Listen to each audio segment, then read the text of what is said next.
So I'm going to address this as while I don't think this is an earth-shattering situation. I think I want to get this all laid out because I've seen a lot of thoughts on the topic at hand, right?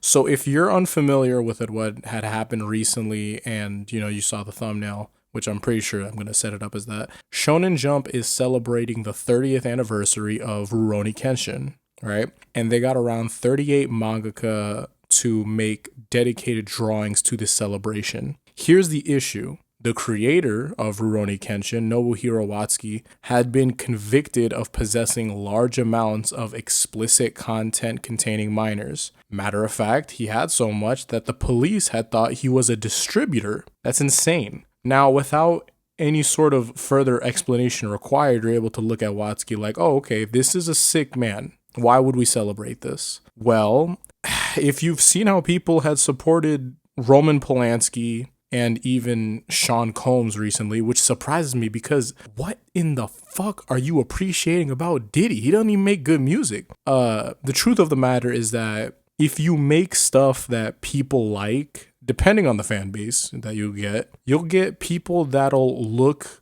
past what you do or just full on ignore it and support you blindly. There's also a third area altogether, which is like consuming critically, which we will get into more, but I'm not here to play the ethical consumption game here with you, right? The main question. You're mainly here for the big question of, hey, why is my mangaka on here making stuff for this guy? Unless, your top mangaka is Kubo, which shout out to y'all, in which you are perfectly fine in this specific regard. Now, here's what I'll say to first top this all off. I think the fact that Kubo is not on here is exactly the reason why a lot of people are on here. Reason being is being connected with the times. That's my first basis, right? So what do I mean by that? Well, firstly, I'd say that Kubo is one of the more socially conscious mangaka. It's the reason why Bleach looks a lot like the time that it had been written in terms of flavor and style. If Kubo is more socially aware, then he's more understanding that keeping up certain customs like let work be work and looking the other way about stuff like this isn't something that you have to die upon when working in that field, right? Why others participated. Do I think the mangaka making stuff for Watsuki are doing it because it's strongly recommended by their job and it would be anti-customary in them disregarding it to an extent? Yeah, most likely, because we've seen how the work culture in Japan can be, right? But on the other hand, I do think that these are adults with 100% autonomy in making their decisions. That's also that. So does one of the most popular manga of all time deserve a celebration for its anniversary? Contextually, yeah, probably, but it's extremely weird that it's made by someone like Watsuki, and it makes a large amount of people feel uncomfortable in Jump's large support of the guy because it's like, well, what the hell is going on? How are we looking past this? And what do I think is the case with someone like Araki, right? I think it's possible that he had not tried that hard in his drawing to show that, while I do have to uphold our traditions of letting work be work and all this, he's still participating regardless, I get it, because it's just like, okay, Araki's an old person too, where it's all like, older men are most likely going to have to like, oh, we have to keep up the customs and yada yada. I understand that opting out could be problematic within the culture there, but as people around the world, you're going to think, well, I think that'd be a lot better than still doing it. I think that's a fair assessment. Hell, it's possible that Kubo was also just busy. Maybe he's just, I don't actually have the time to give you a 5-minute drawing. Plus, I don't really like you, Watsuki. Like it could be a double piece, but I think I'm giving more credit than I deserve. But personally, I'm basing this off of what we know from the manga and what they tell us. So yeah, for your answer, I think that's the answer that I have, but I think there's a grander conversation to be had because with this world, because I'm not going to be limiting it to Japan, as we've seen a lot of issues with the Western world too, crimes involving victims where it's not murder, hell, even murder to an extent, like this is not bad. Crimes involving victims, direct victims, for some reason just doesn't happen to matter. You know, like in countries where there's like a weed charge, right? 500 years. Okay, gone. Biological terrorism. So far, you know, it's looking pretty debatable depending on what side you're in, you know, and genocide. Oh, okay, well, it also depends who's in the court, which is ridiculous. And something like liking dudes also it's possible to be punishable by death. See, it doesn't really make sense. I don't know. Everyone understands the gravity of dealing with someone who has crimes like Watsky. But for some reason, all you need to absolve a man of crimes beyond human comprehension, for the most case, because, you know, it's a lot. All you need to absolve a man of crimes for some reason is making a really cool story about a samurai. And I understand that I'm downplaying the Kenshin's value to society, but that's because even if I do upvalue it for whatever word I can possibly do, the questions and answers don't get better, right? Imagine this, right? Fortnite, okay? If Fortnite had been created by someone like that, you know, how far would the player base dip? And how much would it rise right after that due to this weird thing that we have with counterculture, where people just stand at attention for every large known criminal just because it goes against a bunch of people who are like, hey, that's really wrong, who care about the parties affected. It's literally that one clip of the Boondocks where it's like, not every criminal in court is Nelson Mandela. I'm specifically changing the words for this specific scenario. And Nobuhiro Watsky is for sure not netting no damn positive for what he's done. I think a lot of people want to be allowed to consume their media despite current issues with the artists and creators. And I would know, you know, I like the old Kanye albums, but like Kanye West in the current age that he's going at, it's currently impossible. One, because he's ass now. And two, he's out of his goddamn mind. I can't support the guy. I can't. So what's my answer to you with all things considered? I guess there's a few questions I can ask, you know? So if you ask the question, hey, is my media creator, is my artist, is my mangaka, is my person, are they a bad guy? You know, it depends on who. Right? Okay, well, is my media creator a bad guy because he supported a bad guy? My opinion is that it's sort of like when you have a friend you know is doubling down on a terrible point in the middle of a large gathering. Like, hey, look, I support you because you're my guy, but I don't necessarily have to take your side on the specific topic because you wrong as hell. And for the Kenshin people, if there are any people that came to this video, maybe you're asking, you're probably not asking shit, but maybe you're asking, can I consume this media without directly supporting my terrible creator with my money? Yeah, probably. Fuck. Oh, well, if I do consume this thing, does that mean I'm a bad guy? And then we get onto the whole ethical consumption thing. And, well, okay, here, let me preface that too. Well, most bad people don't really have an internal dialogue asking them if, hey, am I bad? So I'd say that you're at a pretty good starting point, realistically speaking, okay? But in all seriousness, in my time on this earth, I found that the truth is that you should be able to critically assess your media, ask what it's serving you and what are the underlying messages. You know, is the work inherently bad? Is it reinforcing what comes from the author? And even then, there's problematic media that does exist currently where I guess you can enjoy and understand that, okay, hey, this is bad or this thing's bad without internalizing their flaws and projecting them on the others, right? Putting Kenshin off to the past, right? Let's say it's like How to Meet Your Mother or something like that. Just certain things. Rush Hour too, you know? I'll tell you this, right? I have no real plan on watching or reading Kenshin. I even know that. I think it's coming back right now. And I don't. I don't know what, it's not for me. I can't really turn that thing off in my head where it's all like, hey, can we assess this? And it doesn't feel right for me personally. But here's the ridiculous part, right? Unfortunately, I had picked up One Piece, and guess what? All of the things that I had said about, you know, being a bit more questioning and assessment based on like Araki and Kubo, you know, all of that stuff goes out of the window with Oda, you know? With Araki, I legit just don't think that he cared at all. And I'm like, Araki probably doesn't connect to Watsky. Like, this shit, he probably looked away and just kept on going.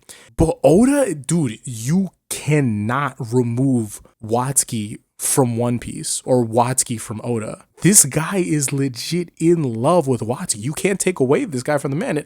And look, okay, give him grace, right? I understand Oda was an editor. If Oda doesn't get, I guess, put on by Watsuki, right? Like, let's say that was the process. If he doesn't get put on, then One Piece doesn't exist. And that would be like a huge cultural landmark. Boom, just decimating the world.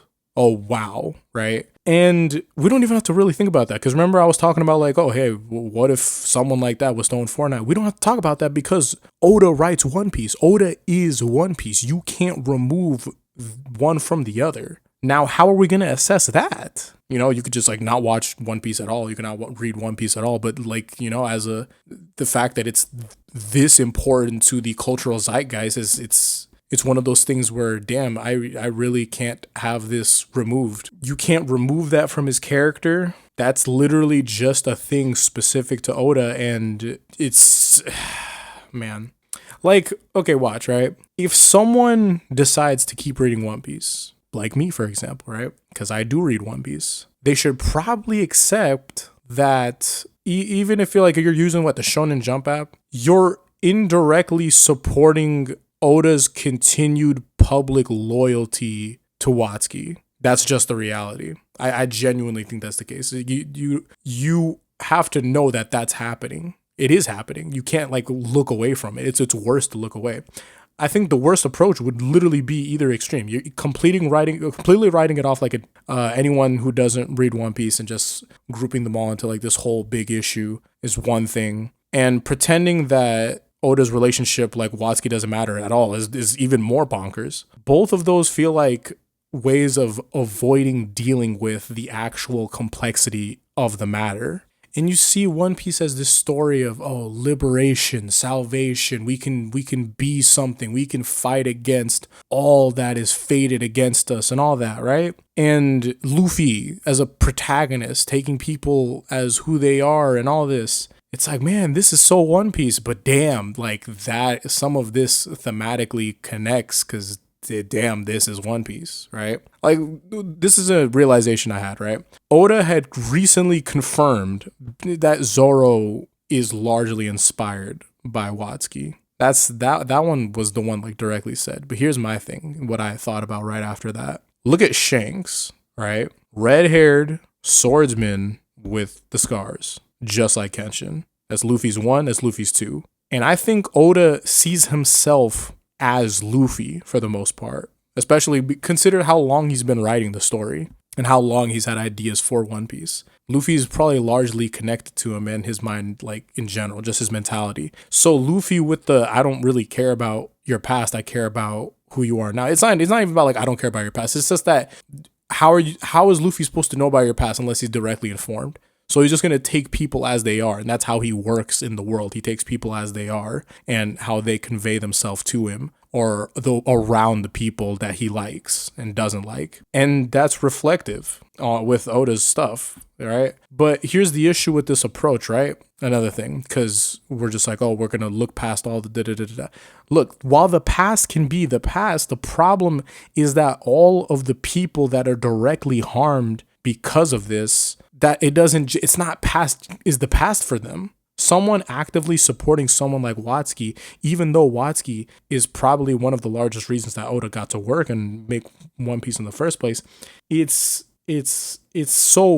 messed up. And Oda knows the stuff that Watsuki did is bad because he has sex trafficking in One Piece. You want to say it's largely implied, it's there. It's in One Piece. And he acknowledges that it's bad. He acknowledges, oh, hey, the Celestial Dragon is disgusting people, messed up people. So for the most part, there's a lot of them that are just terrible. So it's not like he's ignorant about these issues, but he still maintains this loyalty. And like, what the hell do you do with that? While the right thing would probably just like directly just saying, right, not monetarily supporting it. That's the easiest thing you can do with your support or lack thereof, like control it with your dollar. But it's so crazy because from what I had seen in all the threads and all the talk and yada, yada, yada, they say that so much of the world in Japan just doesn't even care anymore about what happened with Watsky. It's like, bro, we've moved on from it because this happened in the 2000s, which to me is insane, by the way. But, you know, people